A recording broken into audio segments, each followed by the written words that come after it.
Assalamu alaikum. I am Tayyaba Iftikhar and you're listening to Radio Pakistan. 24 October has been celebrated at United Nations Day since 1948. When the UN Charter was ratified 74 years ago on 24 October 1945, some 51 countries signed it. Today, 193 countries are members of the United Nations, nearly every state in the world. It is significant to note that the ideals and purposes for which the UN was founded, that is, to promote peace and security, fundamental human rights, poverty eradication, economic and social progress, justice, tolerance, gender equality, and cooperation, all remain valid today as they were so many years ago. To mark this important occasion and speak to us more about the role of UN in today's world, we are very pleased to have with us here Mr.Kunt Ostby, United Nations Resident Coordinator and Humanitarian Coordinator in Pakistan. As UN Resident Coordinator, he coordinates and leads the UN team's work in Pakistan. As Humanitarian Coordinator, he leads the work of the humanitarian community to meet needs in support of Pakistan's national efforts. Mr. Ostby has extensive experience in development, human rights and humanitarian affairs across 17 countries. Thank you very much for joining us here today at Radio Pakistan Studios. We are very honored to have you here with us. Thank you very much. Thanks for inviting me. So, to start off with, if we can perhaps delve a bit into the past, what is the significance of the UN Charter with the UN Day? Thank you. The UN was formed by countries who was tired of war. As you said, yes. 51 countries formed the UN to begin with, and today almost all countries are members.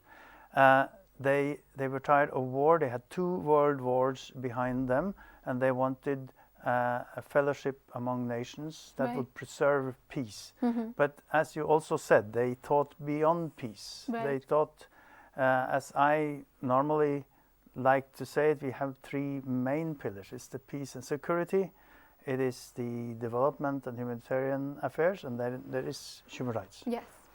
And I think several of our Secretary Generals have said it very aptly that these 3 pillars go together. Mm-hmm. That you can imagine in a place, if somebody is deprived of development or they're deprived of the human rights, this can create conflict, and you do not have peace. Mm.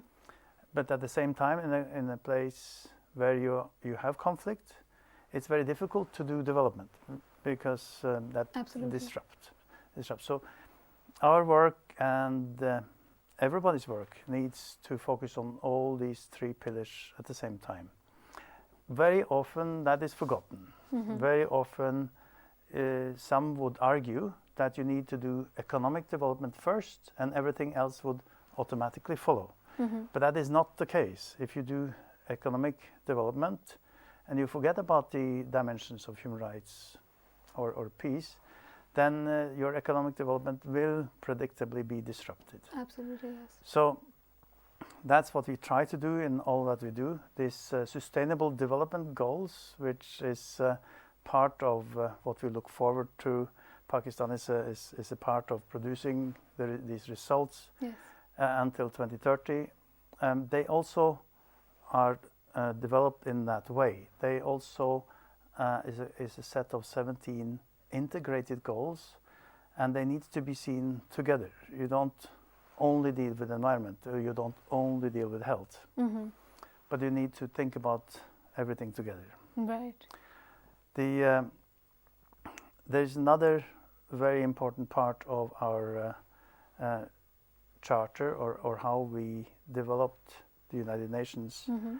Our founding fathers and mothers, they had a lot of vision, as you expressed. Another dimension is the beginning of the charter says we, the peoples, Mm-hmm.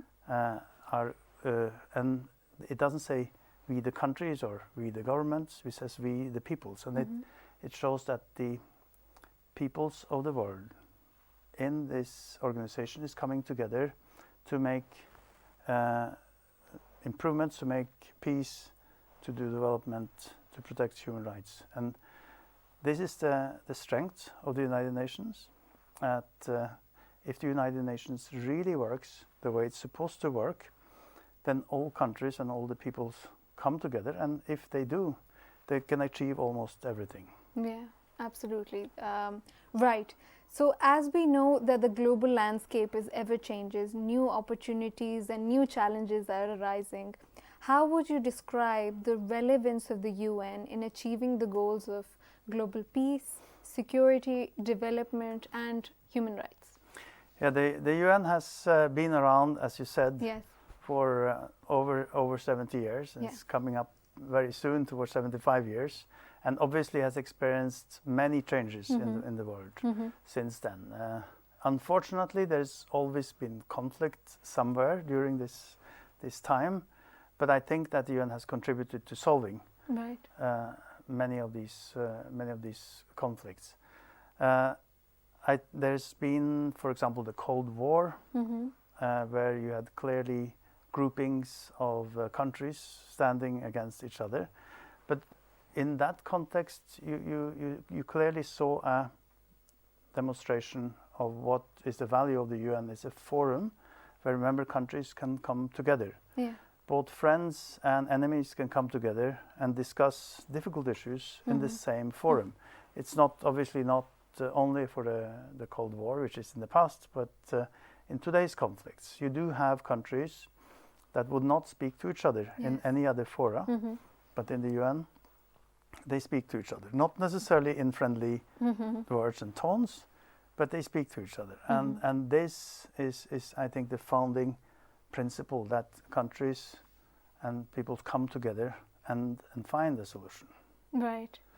It doesn't come overnight. It's not easy. Some conflicts, some problems can go for many decades. But the only solution that would benefit people, the vulnerable people who are the victims of such conflicts, the only solutions are peaceful solutions. So UN is sort of like a neutral ground, a mediator of sorts. Yes, UN can be a mediator when it is asked to be. Yeah. We can be a forum, or we can have activities that prevent conflict or help prevent conflict by removing some of the underlying causes. If the underlying causes relate to development or relate to human rights, if some solutions can be found for these underlying causes, then the chances of conflict will be reduced. All right, absolutely. You spoke about sustainability. So the word itself has sort of become synonymous with the United Nations work. How United Nations agencies in Pakistan particularly are helping to achieve sustainable development for the people of Pakistan? Thank you. Since 2015, we have all worked for the Sustainable Development Goals. I'm old enough to remember the time before we had these global goals, the MDGs and SDGs. And the establishment of these goals is much more than a piece of paper. It is a way of coming together to give everybody the right to development, the right to experience and improve living conditions, the right to overcome poverty, and with measurable targets that are the same for everybody around the world, so that we all strive towards the same goals. And for the Sustainable Development Goals, we need both every country, every organization, the private sector, individual people to come together to make this happen. So in Pakistan, Pakistan was one of the first countries to endorse these Sustainable Development Goals.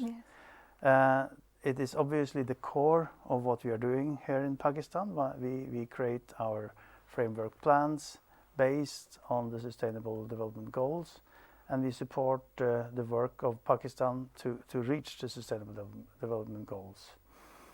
We also try to do it at several levels. One is to work with communities and people themselves, and one is to work at the institutional level, where we try to build the capacity of institutions in Pakistan to deliver services. Because the principle that at least I have in my mind is that you cannot come from the outside and develop somebody. People have to develop themselves, but you can assist that development process. So we are here to assist that. Right. We work in all provinces. We work in development, humanitarian affairs. We work in improving institutions, and we have here in Pakistan, as you know, a peacekeeping operation called Mugib. We work in nutrition, food security, agriculture, and as you know, food security and nutrition is a very important topic here in Pakistan. Absolutely. We work in health and education, try to achieve access for all, better enrollment, better quality of these services. We work in climate or environmental areas. One example is a project in the northern areas that tries to deal with the glacier melting. All right. And we also work in clean energy. On the humanitarian side, as you know, we are still working for the after effects of the drought that has taken place and the after effects of these displacement that took place in the Khyber Pakhtunkhwa province from conflict. And we worked with the earthquake, after the earthquake in 2005, the floods in 2010. Right. And this has been here in Pakistan a very significant part of our support. We have worked also to support assisting the Afghan refugees who have been here since 1979, some of them, and we continue to do that. We also support for example, the merger, the former FATA districts into Khyber Pakhtunkhwa province. So these are just some examples of what we do in Pakistan. The main principle on how we work is that we are working to national priorities, to people's own priorities, and we respond to them. So our program will obviously change from time to time. Absolutely. We will adjust to what we are requested to do, what we're needed to do, and we try to do our best. But again, the principle is that we need to help people to help themselves. Absolutely, absolutely. One last question. Pakistan is among the 193 member states of the United Nations. How do you see its contributions to the UN? I think Pakistan is one of the early members from, I think, just 1 month after independence, in the 30th of September, which happens to be my birthday, 1947, although not that year, Pakistan joined the UN.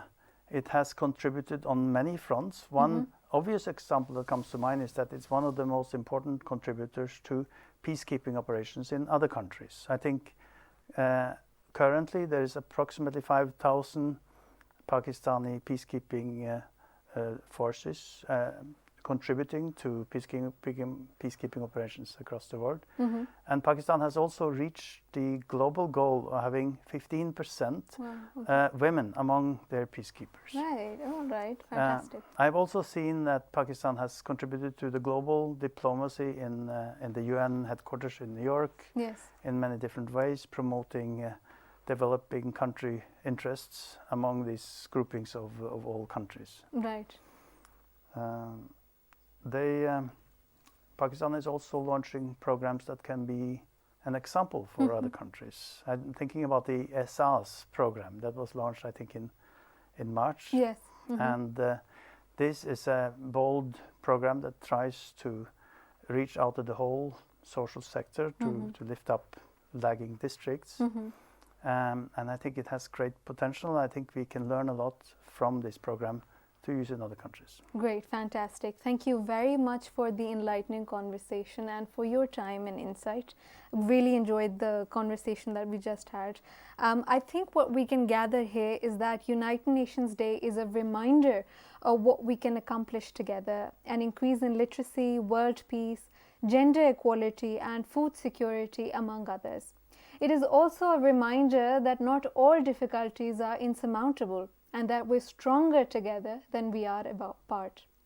More than anything, as we celebrate United Nations Day, we will remember the promise of the UN and know that it's worth celebrating. My name is Tayyaba Iftikhar and this is Radio Pakistan. Take care and Allah Hafiz.